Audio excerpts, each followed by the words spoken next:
අද මං හිතන්නේ අපේ රටේ ඓතිහාසික දවසක් විශේෂ වැදගත්කමක් තියෙන දවසක තමයි මේ සංශෝධනය ඉදිරිපත් කළා තියෙන්නේ. මම කියන්නේ විශේෂයෙන්ම අද දවසේ අපි කතා කරන්නේ දූෂණ විරෝධී පනත ගැන. දූෂණ විරෝධී පනත මේ රටේ ක්‍රියාත්මක වුණේ මහජන අභිලාෂයේ වුණේම දූෂණයෙන් තොර රටක් නිර්මාණය කිරීම.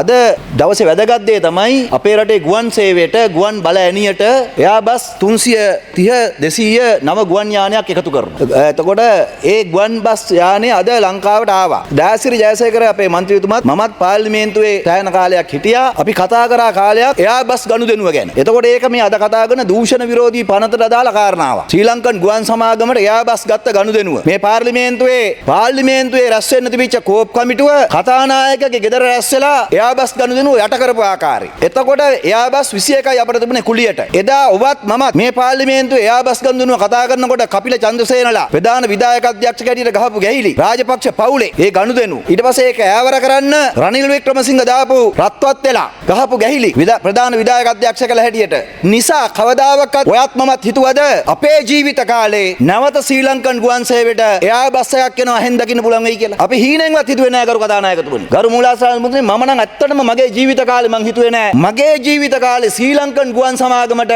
අලුතෙන් එයාබස් එකක් එනවයි කියලා ප්‍රවෘත්තියක් අහන්න ලැබෙයි කියලා. මට මතකයි අපේ විපක්ෂයේ මන්ත්‍රීතුමා කිව්වා එක වෙලාවක ශ්‍රී ලංකන් ගුවන් සමාගම රුපියලකටවත් විකුණන්න බෑ කියලා. රාජ්‍ය ඇමතුමා එරාන් වික්‍රමරත්න ඇමතුමා කිව්වා කවුරු හරි කෙනෙක් මේ ශ්‍රී ලංකන් ගුවන් සේවය රුපියලකට හරි ගන්නව නම් දෙන්න ලෑස්තියි කියලා. ඒ කියන්නේ ශ්‍රී ලංකන් ගුවන් සේවය රනිල් වික්‍රමසිංහ රාජපක්ෂ ආණ්ඩු දෙකම රුපියලකටවත් ගන්න බැරි තැනට විකුණා. කාබාසිනිය කළා. ඒක තමයි ඇත්ත යථාර්ථය. එහෙම තිබිච්ච රටක අනුර කුමාර දිසානායක ආණ්ඩුව මේ මහජන ආණ්ඩුව පුරවැසි ආණ්ඩුව මේ රටේ ජනතාවට ශ්‍රී ලංකන් ගුවන් සමාගමට එයාබස් එකක් ගේනවයි කියලා අද යථාර්ථයක් කරපු එක ඇත්තටම සතුටු වෙන්න ඕන දෙයක්. මේක ඓතිහාසික දවසක්.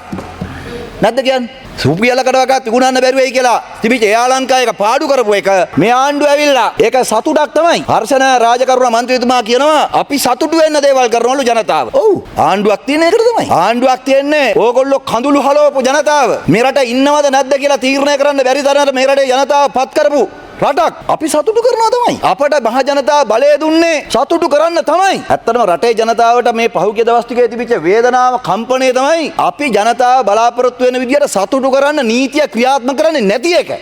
අපට මහ ජනතාව බලය දීලා තියෙන එකට තමයි. අපි ඒක කරනවා තමයි. ඒක ආණ්ඩුව හොරු හිරේ දානවා තමයි. ආයි ඒක වෙන කවුරුත් කියන්නේ. ආණ්ඩුවට හොරු හිරේ දාන අධිකරණ මැතිතුමාට නීතිය ක්‍රියාත්මක කරන්න තමයි නීතිපති ඉන්නේ. ඕගොල්ලෝ දැන් මේ එන ස්වාධීන නීතියක් ගැන කතා කරනවා. මේ ස්වාධීන නීතියක් ගැන කතා කරන කවුද? මගේ ඇස් දෙකෙන් දැකපු මේ පාර්ලිමේන්තුවේ රටේ අග්‍ර විනිශ්චයකාරතුමිය ශිරානි බණ්ඩාරනායක පාර්ලිමේන්තුවට ගෙනල්ලා ඒ වෙනුවෙන්ම ව්‍යවස්ථාව වෙනස් කරලා 18 වෙනි සංශෝධනය ගෙනල්ලා රෑ 12 වෙනකම් පාර්ලිමේන්තුව තිබුණා මුලාශ්‍රාවක මන්ත්‍රීතුමනි. මේ මේගොල්ලෝ මේක කිරිබැත් කෑවේ නැතුව විතරයි. රටේ අග්‍ර විනිශ්චයකාරතුමියව ගෙදර එළෙව්වේ මේගොල්ලෝ. ඒගොල්ලෝ දැන් කතා කරනවා ඇඟිලි ගහන්න එපාලු, බලපෑම් කරන්න එපාලු, අධිකරණ ඇමතුමා නිස්සද්දව ඉන්නලු, අධිකරණ ඇමතුමා අධිකරණයේ තියෙන කටයුතු කතා කරන්න එපාලු. කවුද මේ කියන්නේ? මේගොල්ලොන්ට එහෙම කියන්න නැගිටින්නවත් අයිතියක් නැහැ. මේගොල්ලෝ හර්ෂණ රාජකරුණලා මේ දයාසිරිලා මේගොල්ලෝ නැගිටින්න අයිතියක් නැහැ. එහෙම කතා කරන්න. මොකද හේතුව?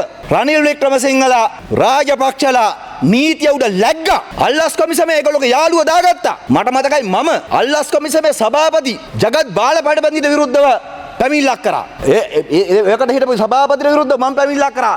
අද වෙනකම් පැමිණිල්ල ඇහුවේ නැහැ. එහෙම හිටියේ.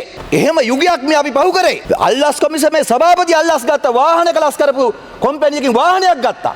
එහෙම රටක් මේක. කල්පනා කරන කරු සභාපතිතුමිය. අපි ඒක අද හරි සතුටු වෙනවා.